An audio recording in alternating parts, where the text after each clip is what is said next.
네, 안녕하세요. 한쌤입니다. 오늘은 4월 21일 오전 3시 58분입니다. 항상 최선을 다해서 시황을 보고 여러분들에게 좋은 의견을 제안해 드리지만 투자는 원금의 손실이 있을 수 있기 때문에 신중하게 스스로의 판단에 맞게 투자하시기 바라겠습니다. 앞부분에 뉴스 그리고 중간에 경제 시황 그리고 증시 그리고 코인 쪽으로 순서 넘어갈 거고요. 오늘은 저희 이렇게 뉴스를 퍼주시는 분이 바쁘셨나 봐요. 그래서 추우님 카페에 좀 신세를 지고 있습니다. 추우님께도 감사 인사 드리고요. 뉴스 좀 브리핑하는데 쓰도록 할게요. 네. 자, 미국 금리 단번에 0.75포인트 인상론도 하고 있다. 네. 금리 인상 예정된 부분입니다. 저는 뭐 0.5% 정도 올라가지 않을까 싶어요. 그리고 연말 3.5까지 가려나요? 네. 음, 그래요. 천천히 가는 게 좋을 것 같기는 한데 어쨌든 금리가 많이 오를 거다. 이제 요 오르기 시작하면 막상 이제 우리가 증시나 이런 것도 안정될 수 있거든요. 막상 오르기 시작하면 예, 우리가 오를 거라고 해서 미리 좀 빠졌는데 오르기 시작하면 이제 중턱이 넘어갈 수 있으니까 그 정도 되겠고요. 어, 물가 1, 2년 더 올라 긴축적 성장 모멘텀 챙기겠다. 장문 한문 개소리죠, 그죠? 네. IMF 반년 만에 1포인트 가까이 낮춰 물가 상승률은 네, 3.1에서 4%. 물가 상승률 장난 아닙니다. 많이 힘드실 거예요. 저도 많이 힘들고요. 여러분들도 많이 힘내셔야 될 겁니다. 옥수수값 넉 달째 삼성. 네. 원자재는 저희가 오래전부터 원자재 상승에 대한 이야기를 많이 드렸었어요. 그리고 돈이 풀릴 때 우리 모든 물가가 다 올라가는 거다. 우리가 투자를 잘해서 우리가 주식이 오르는 그런 게 아니라 그냥 물이 늘어나기 때문에 그냥 화폐 가치가 떨어지는 거다라는 말씀을 드리면서 그것에 대한 지금 반작용으로 지금 움직이고 있다고 보시면 되거든요. 물론 그 와중에서 이제 우리가 뭐 물가도 특별하게 튀는 전쟁 이슈라든가 이런 것들 위해서 막 특별하게 좀 튀는 그런 상황이 벌어지기까지 했습니다. 죄송합니다. 네. 하지만 뭐 일단은 금리 인상이 되면 물가는 어느 정도 안정화 되겠지만 우리가 내 돈, 내 지갑 여유가 많이 없어질 거라는 거 그리고 좀 그런 부분들에 있어서 여러분들이 좀 인내심을 가지고 좀 버티셔야 되는 구간이다라는 생각이 좀 듭니다. 그리고 생태가 조금 안 좋아서 방송 질이 조금 떨어질 수 있습니다. 시황이 또 고질병이 좀 와가지고요. 네. 소득이 52조가 될 때 가계비스는 135조가 불었다. 엄청나게 비체가 많죠. 오늘 부동산이나 이런 것들에 대한 열띤 의논을 좀 했었었는데요. 음, 제가 2년 전이었나요? 제가 3년 전인가 제가 집을 사고 싶어 했었어요. 19년이었을 거예요. 아마 제가 여름에 지금 눌림목이 딱 왔었을 때가 있었거든요. 그래서 진짜 사고 싶어 했는데 그때 저한테는 너무 돈이 없었어요. 그래서 지금 사긴 했지만 지금 딱 고점이었죠. 어쩔 수가 없었어요. 고점인 걸 알면서도 집을 살 수밖에 없는 그런 현실.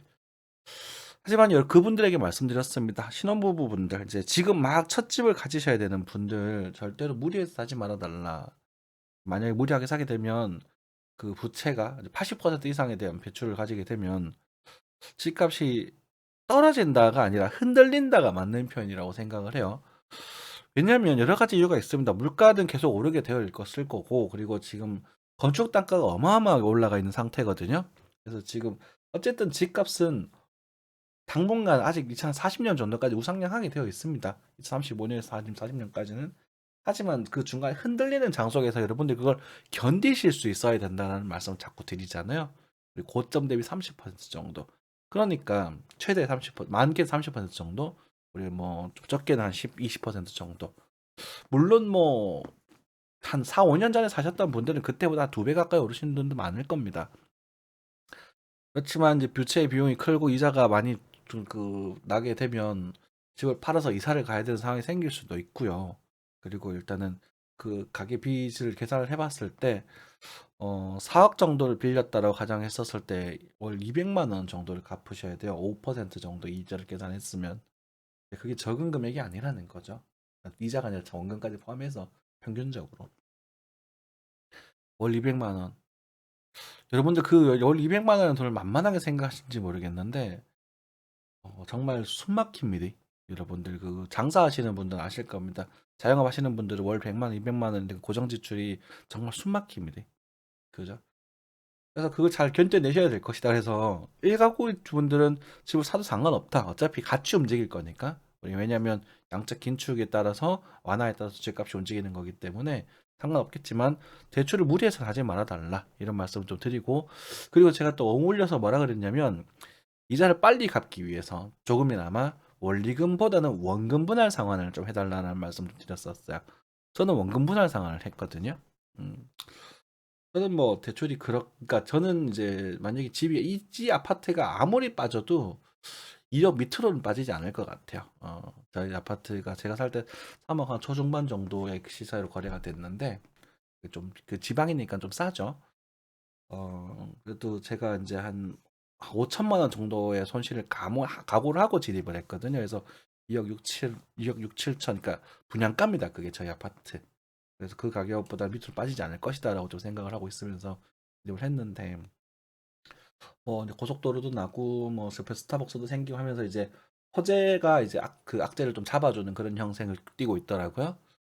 그래도 뭐 모르겠죠. 뭐 흔들리겠지. 그죠? 어쩔 수 없겠지만 아무튼 네 그렇습니다. 네. 그래서 여러분들 그 여유를 가지고 버틸 수 있어야 되는 만큼, 그리고 우리가 초창기 때는 제가 여력이 있고 에너지가 있고 젊을 때니까 그죠?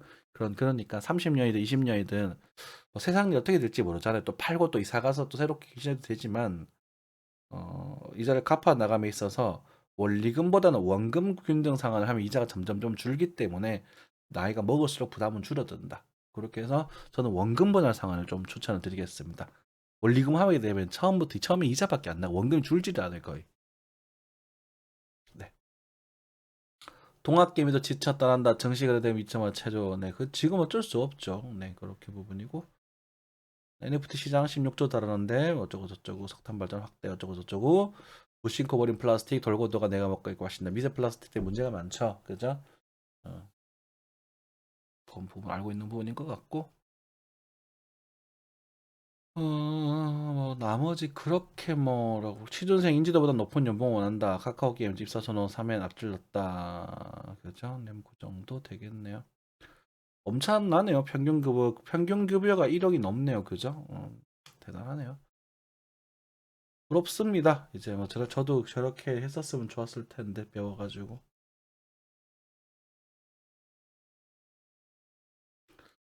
자, 뭐 이 정도 되겠습니다. 나머지는 또 부동산 이야기고요. 네. 자, 증시로 넘어가겠습니다. 간단하게. 컨디션이 좀 한쌤 정도 안 좋을 때가 있으니까 여러분들 양해 부탁드릴게요. 음, 너 오늘 또 너무너무 안 하고 싶었는데 그래도 기다리는 분들이 계실 거잖아. 제가 그렇게 잘난 사람은 아니지만 자, 꺾였네요. 여기까지 가주면 좋을 거라 생각했는데 지금 꺾였어요. 그래서 지금은 좀 여러 가지를 생각해 봐야 됩니다. 자, 이 자리가 이탈될 가능성도 좀 생각을 해 봐야 되거든요. 여러분들. 그래서 이 자리가 이탈된다면, 그래요. 어쨌든, 음, 음, 그래요. 예, 음, 나쁘지 괜찮을 것 같아요. 어쨌든 우리가 스토캐스틱이라던가 이런 것들 우리가 좀 많이 올리는 형태를 좀 띄고 있잖아요. 그죠? 그 지금 5위평, 2위평 건드리고 있는 상태니까 꿀렁꿀렁 하다가 오히려 살짝 밀렸다 다시 한 반등을 주는 정도 수준이 되지 않을까 싶습니다. 3번 정도의 더 약간의 이탈, 그러니까 지금 우리가 여기서부터 우리가 그 비율을 대체했었는데요. 그쵸? 그래요. 네. 나올 수도 있겠다라는 생각을 좀 염두를 해야 되겠다. 그쵸? 음. 지금 제가 뭐라고 뭐 딱 정확히 맞출 수 있는 상황이 안 됩니다. 그래서 그 저번에 타점을 잡았으니까 이번에는 계좌 관리 영역으로 끌고 가시면 되지 않을까 싶습니다. 그리고 좀 그래도 좀 그 긍정적으로 볼 수 있는 부분은요.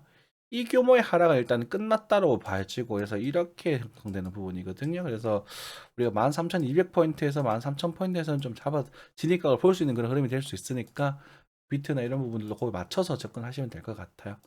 코스피는 안 볼게요. 네. 그래서 우리가 비트코인이 우리가 목표가 3차 목표가까지는 못 간 것 같아요. 5,300만 원 근처라고 말씀을 드렸는데 5,300만 원까지 살짝 못 미치면서 역프가 좀 생겼었나요? 그쵸? 비트코인 달러를 좀 봐야 되겠구나. 비트코인 달러를 좀 봅시다.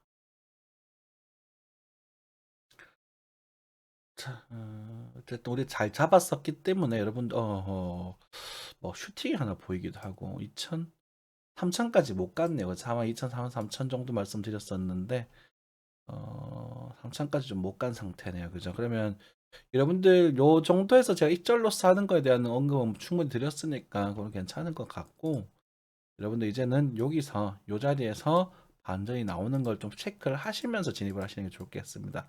나오는 걸 보고 손절 주고 진입을 하든지 그렇게 진행을 할게요. 그래서 만약 추가적인 저점 이탈이 만약에 등장을 한다면 추세가 조금 망가지는 부분이 돼가지고요. 아직까지는 거기까지는 보지 말고 우리가 일단은 4만 포인트를 크게 이탈하지 않는 선에서 좀 지지를 받는지 체크해 보시면 될 것 같고 지금은 추가적으로 뭔가를 매수하기도 매도하기도 조금은 까다롭다라는 말씀을 좀 드리겠습니다. 그래서 지금은 요런 구거 안에서 해가지고요. 여기서 좀 잡고 이렇게 추세 돌팔 때 요때를 노리시는 게 좀 좋아 보이거든요. 아직까지는 좌절할 필요는 없다. 이렇게 좀 말씀드리겠습니다. 큰 규모 여기까지 이 규모는 제가 당장 해석하기는 좀 그렇고 아직까지는 만약에 이제 깨지게 되면 요렇게 형성이 된단 말입니다. 그래서 34,000까지도 열리게 되는데 여기를 36,000, 34,000이죠. 그죠? 요 정도까지를 지금 당장은 일단 생각하지는 마시고 요거는 나중에 깨지면 대화하는 걸로 그렇게 하겠습니다. 무턱대고 막 간다 6천만 원 간다고 막 뛰어들지 마세요. 굉장히 지금 디테일하고 섬세하셔야 됩니다. 그리고 정말 큰 규모에서 편하게 매수하시려면 뭐 또 매수하실 수도 있겠죠. 그렇죠. 자, 뭐 익스펜딩 가능성, 익스펜딩의 가능성 여기 38,000. 네. 만약에 우리가 한 4월 24일, 5일 정도 해가지고요. 38,000 포인트를 강하게 때리면 여기 거래 터지는 거 보고는 여기까지 달아볼 수 있거든요. 그래서 이 가능성도 지금 남아 있고 지금 되게 복잡한 상황이다. 이렇게 좀 정리를 할 수 있을 것 같습니다. 지금은 굉장히 복잡한 상황이다. 아니면 이렇게 한 번 더 갈 수도 있고 이렇게 시장이 왔다 갔다 할 때는 잘 모르겠다는 뜻이거든요. 아직 잘 모를 때도 있죠. 네. 자, 중요한 건 지금 신규 매수자분들은 그러면은 함부로 뛰어들지 않으면 될 것이고 우리가 이제 매수하셨던 분들은 계좌 관리하시면 될 것이고 뭐 그런 겁니다. 네, 그렇죠? 이 지점이 이탈되면 나중에 이제는 손절 좀 해주시고요. 전체적으로 우리가 지금 추세선 작동하기는 이미 깨져버렸기 때문에 요 운봉 추세를 깨버렸죠. 그래서 추세선 작동이 좀 그렇지니까 새로 이제 손절가를 추세적 손절가 잡기가 좀 애매하거든요. 그러니까 다시 이제 여기를 깨지면 손절하겠다라는 생각으로 좀 접근해 주시고 만약에 깨지고 나서 빠르게 들어올리면 다시 추격을 할 수도 있다. 이렇게 좀 견적을 내고 계시면 될 것 같습니다. 그렇죠. 우리가 익스펜딩 관점도 좀 짧게는 그만으로 그렇게 생각을 하고 있고 아니면 여기서 돌릴 가능성도 좀 생각을 하고 있고 아니면 지그재그로 무너져 버리는 생각도 지금 세 가지 다 견적을 내고 있잖아요. 그죠? 그러니까 그럼 첫 번째 익스펜딩 관점에서는 여기서 내가 살 거냐? 이것도 반등 나오는 거 보고 여기서 다시 마지막 정말 손절고 가면 다시 한번 진입해 본다. 요때는 조금 강하게 들어가 보셔도 됩니다. 요 흐름이 나오게 되면 첫 번째 그쵸? 그럼 요 정도까지니까 그렇게 해서 체크. 첫 번째 체크 하나. 그리고 이 규모에서 지금 상승할 거다는 생각을 가지고 여기서 매수를 하시는 분들은 다시 신규 매수하시는 분들은 또 비중을 줄이셔야 돼요. 그러니까 자꾸 박자가 늦죠. 그렇죠. 자꾸 늦어진다라는 말씀을 드리는데 요 반응성을 포함하는 거는 아주 짧은 부분으로만 작은 부분만 넣으시고요. 나중에 요 추세적 작도, 완만한 추세적 작도가 저 위에 하나 있었던 것 같은데 그쪽들을 넘어설 때 그때 우리가 또 전략을 또 추가적으로 세워보는 게 좋지 않을까 싶습니다. 요거죠, 그쵸? 요게 지금 넘어가야 대화가 되거든. 그러니까 아직까지 요거 못 넘어갔으니까 요 정도 지금 가능성을 염두하고 있는 거 아닙니까, 그죠? 그래서 요 정도 가능성. 요 정도 가능성 43,000까지 가는 정도 해서 어쨌든 38 움직이는 요거니까요. 이렇게 해서 요거 보고 여기 들어가는 거거든. 그럴 때 이럴 때는 여기에 이제 많이 넣는 것보다는 좀 이렇게 작은 거라도 돌파하는 흐름을 잡으면서 진입하시는 게 안정할 것이다. 이렇게 좀 말씀드릴게요. 되게 복잡한 상황이다. 그리고 만약에 또 여기서 뭐 크게 뭐 꿀렁꿀렁하다가 뭐 이런 식으로 만약 이렇게 빠져버리면 제가 굉장히 안 좋은 그림이라 말씀드렸어요. 그죠? 그럼 지금 당장은 생각할 필요가 없을 것 같아요. 아까 이 밑에 자리는 그지? 그러면 지금은 일단은 이렇게 튀는 가능성 하나랑 그리고 여기서 한 번 정도 가는 가능성 2개 정도 생각을 하시고 만약에 여기 나오게 된다면 여기서는 사는 것보다는 또 올라올 때 신규 진입. 그리고 지금 여기 잡으셨던 분들은 그냥 계좌 관리하고 노스컷 세팅. 그죠? 다 팔질 필요는 없습니다.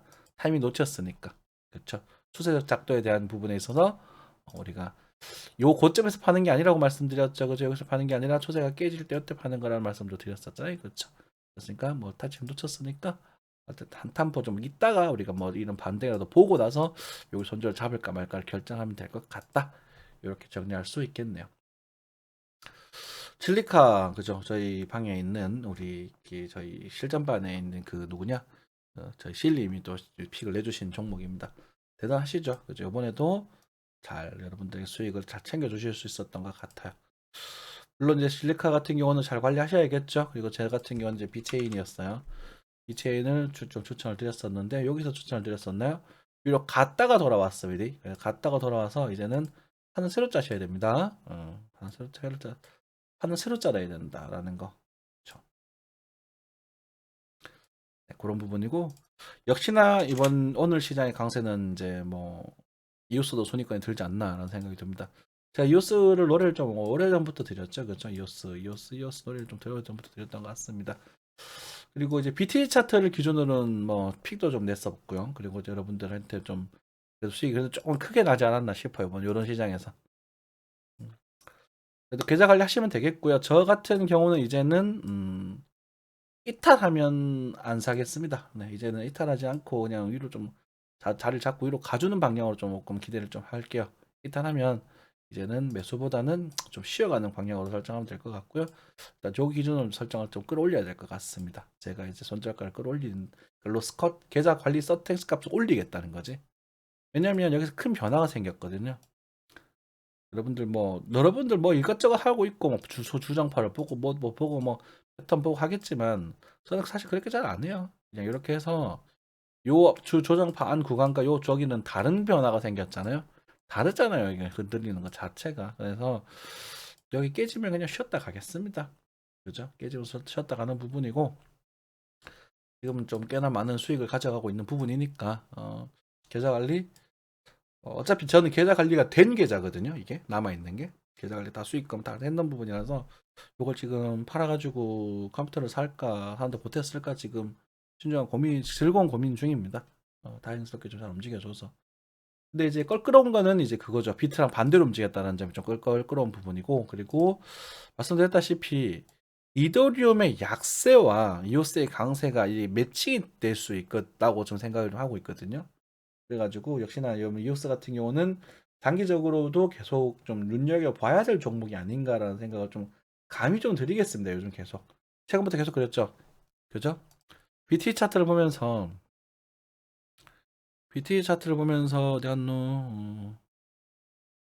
제가 이제 뭐가 들어왔는데 이제 뭐 걱정할 게 뭐가 있느냐라고 말씀드렸잖아요. 이때 이 상승 때 그렇죠.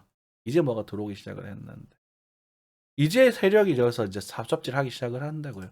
여기 물량도 털어먹고 있고 막 이제 갈까 말까 막 이래 막 지지고 보고 난리치다가 단테님의 의견을 좀 말씀을 조금 빌려서 쓸까요? 박근혜 패턴이 하나가 나오고요. 그리고 쌍박근혜이 나와도 쫄 필요는 없어요. 이제는 좀 심증이 확실히 좀 돼가고 있거든. 그래서 바로 갈지 아니면 이렇게 갈지 부분이 문제가 되는 부분이라서 어쨌든 바로 가면 이 정도 되겠죠, 그죠? 네. 좀 챙겨보시면서 이웃은 계속 좀 눈여겨보시는 종목으로 보시면 되겠습니다. 일봉상 단기 과열권으로 들어갔고 단기 고평가 영역으로 들어갔습니다. 우리는 요 구간 그렇죠. 요거를 보면서 계속 말씀드렸다. 옛날부터 말씀드렸죠. 요걸 보면서 여기서 분할 매수 그리고 요걸 보고 여기서 분할 매수를 했기 때문에 죄송합니다. 했기 때문에 뭐 이제는 적당히 잘라주고 들고 남은 거 들고 계시면 되겠다. 그러면 이제 다음 비트의 눌림목 흐름 자체에서도 또 이오스는 계속 챙겨 보셔야 돼요. 왜냐면 비트가 빠지고 반등할 때 또 이오스가 또 튈 수 있으니까 그렇게 좀 보시면 되겠고, 이제는 또 악명을 조금 벗어서 수익률을 좀 챙겨줄 수 있을지 그 부분이 좀 관건이 되겠네요. 네, 뭐 그렇습니다. 시장이 조금 왔다 갔다 해서 여러분 좀 헷갈리시죠? 오늘 이번에는 좀 신중하게 접근하는 게 좋을 것 같다. 그리고 우리가 지금 이제 뭐 김프도 조금 빠진 상태잖아요. 그래서 다시 한번 원화로 간단하게 좀 요약해서 말씀드릴게요. 오차를 좀 야세 계산을 해서. 자, 5,300만 원 정도까지의 목표가를 형성을 했었어요. 그렇죠? 우리가 1차 목표가 정도 말씀드리면서 여기 지금 5,300만 원 정도까지를 여러 말씀을 드렸는데 아직 그 가능성이 끝나진 않았다. 그리고 이제는 우리가 이 기간 동안 잘 버티느냐의 문제가 되는 부분이다. 그쵸? 잘 버티고 돼서 반등을 좀 들어줄 때 이때 또 배팅을 하시는 게 좋아 보이고요. 만약에 눌림목을 좀 노리고 싶으시다면 굉장히 적은 비중을 하셔야 되는 부분이고 사실 이것은요. 이것도 이 부분 어느 정도 수익을 얻으신 분들에 한해서 좀 추천을 말씀드리겠습니다. 손바닥 이거 지금 타점 자체가 거의 정확하게 맞았거든요. 근데 정확하게 맞았음에도 불구하고 말씀드렸던 시나리오 중에 거의 정확하게 맞았음에도 불구하고 내가 손 빨았다 아무것도 못했다라 하신 분들은 여러분들 계좌 관리 능력이 없으신 분들이기 때문에 그냥 더 큰 거 기다리시는 게 좋을 것 같아요. 그죠? 아니면 뭐 좀 미친 척하고 한쌤이랑 같이 이웃순 눌림목이나 부담해서 하시던지 2년 동안 2년 동안 하셔야 돼요 대신에. 그죠? 늘어가 올라가면 나중에 좀 조금 덜어내고 나 추세 깨지면 물량 털고 다시 그런 식으로 매집하는 거거든요. 저도 지금 이제 한 1000개 정도 되는데 천천히 모아가려고요. 천천히 한 10,000개에서 한 20,000개까지 모아볼 생각입니다. 그렇게 하시던가. 어쨌든 그렇고요. 네. 대응 여력이 있었던 분들은 그렇게 좀 적은 비중을 하시면 되겠고 일목균형표 기준선이 5,050만 원 했으니까 살짝 높여서 그렇죠. 정도 보시면 되겠고 그리고 만약에 이제 이걸 갖다가 익스펜딩 관점에서 이제 조정파가 이렇게 팡팡팡팡 이렇게 튈 수도 있거든요. 그래서 그렇게 튈 가능성을 염두에 두면서 빠질 가능성을 우리가 한 20% 정도 염두를 해두고 있자. 근데 이것은 오면 사야 될 포인트라서 사실 뭐 계속 이게 이렇게 하면서 이조수가 칠 수도 있거든. 그래서 지금 좀 애매한 상황이라서 뭐라 말씀드리기 좀 까다로워요. 그 정도. 근데 만약에 이제 저게 이제 3번 정도 더 이렇게 예를 들어서 4,700, 4,800만 원 정도죠. 그렇죠? 4,700만 원 또 후반에서 4,800만 원 초반 정도를 다시 한번 봤을 때 그걸 갖다가 이번 주말 정도에 만약에 보게 된다면 거리랑 터지는 것만 보고 일단 진입각을 노리시면 됩니다. 이때는 조금 강하게 노리셔도 좋아요. 강하게 비중 자체 여기서 아주 설정만 노리는데 여기 조금 크게 노리셔도 좋습니다. 하지만 노리는 것도 그냥 무턱대고 들어가는 게 아니라 이렇게 팍 터지는 거 이렇게 이 뭐라 요 정도 보시고 진입각을 보시는 게 좋습니다. 요때는 한 5,300만 원에서는 무조건 다 파는 관점입니다. 이거는 아시겠죠? 다 팔고 새로 하는 관점. 네, 요약이 좀 되셨습니까? 네. 그래도 다행입니다. 저희 이제 구독자님들 그리고 저희 이제 공부방 스터디 하고 계시는 공부방 분들 다들 그래도 조금이나마 챙겨드릴 수 있어서 다행이라고 생각을 하고 컨디션이 조금 좋지 않아서 방송의 퀄리티 조금 더 안 좋은데 그래도 뭐 시장이 안 좋을 때도 있고 뭐 방송 좀 머리가 좀 안 돌아갈 때도 있고 뭐 사상사가 그런 거 아니겠습니까, 그죠? 그래도 좀 부족한 방송 끝까지 챙겨봐 주셔가지고 너무너무 감사드리고요. 항상 건강한 투자 하시기 바라겠습니다. 감사합니다.